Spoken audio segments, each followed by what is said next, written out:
అందుకొని ఇప్పుడు బాండ్ మేళంతో మీ ముందుకు రాబోతున్న హర్ష్ రోషన్ మాటల్ని వినేద్దాం. Thank you so much.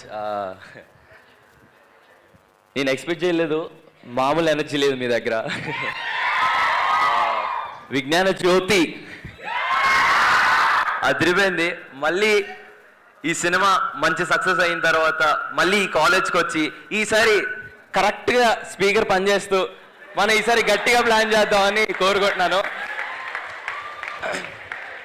అంటే ఏం లేదు, ఆ స్పీకర్ వల్ల మీ అందరికీ సరిగ్గా పాట అర్థం కాలేదేమో అని నా ఫీలింగ్. బట్ మీరు తర్వాత ఫోన్లో కానీ ఎక్కడైనా కనెక్ట్ చేసి మీరు పాట వినండి, you will definitely love it. ప్రేమలో లాస్ట్ ఇయర్ సేమ్ ఈ ఫిబ్రవరి టైంలోనే ప్రేమలో సాంగ్ ఒక కాలేజ్లోకి వెళ్ళి ఇలా ఈవెంట్ చేసి రిలీజ్ చేసాం. ఈరోజు నేను ఫస్ట్ టైం ఒక ప్రొటాగనిస్ట్గా సినిమా చేసిన తర్వాత మీ కాలేజ్కి వచ్చి నా first time as a main లీడ్గా ఫస్ట్ సాంగ్ తిప్పుకుంటున్నా లాంచ్ చేయడం అనేది నాకు very very special. Thank you so much. ఇది చాలా స్పెషల్ నాకు. And thank you so much for inviting us ma'am. Thank you. Coming to Band Melam, కోడ్ చేసిన తర్వాత చాలా కథలిని ఏంటి ఎలా అని ఆలోచించుకున్న టైంలో కోన వెంకట్ సార్ ఒక బ్యూటిఫుల్ కథ తీసుకొని వచ్చారు. అదే ఈ బ్యాండ్ మేళం. ఒక ప్యూర్ ప్రాపర్ భావమరదల కథ, ఒక మంచి rom com.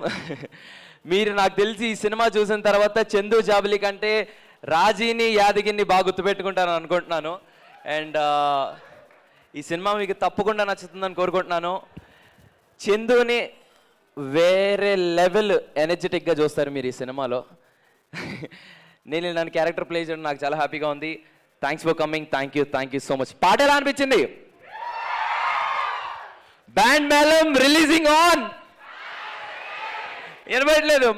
Band Melam releasing on. Thank you so much. Roshan, మాదొక రిక్వెస్ట్, మిమ్మల్ని అక్కడ కామ్గా కూర్చోమంటున్నారు faculty.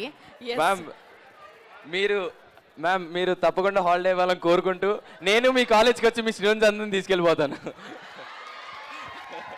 Thank you so much ma'am. Thank you Roshan. ఖచ్చితంగా మనం వెళ్ళిపోతాం లేండి మామ. లేదు ఉండండి, మీరు ఉండాలి. అండ్ వెనకాల పోస్టర్లో ఒక లుక్ ఉంది కదా మీ ఇద్దరిది ఒకటి, అదొకసారి రీక్రియేట్ చేస్తారా ఫర్ అస్? ఎస్. నడుస్తే వెయిట్ ఉంది, ఎలా ఎత్తుకోను.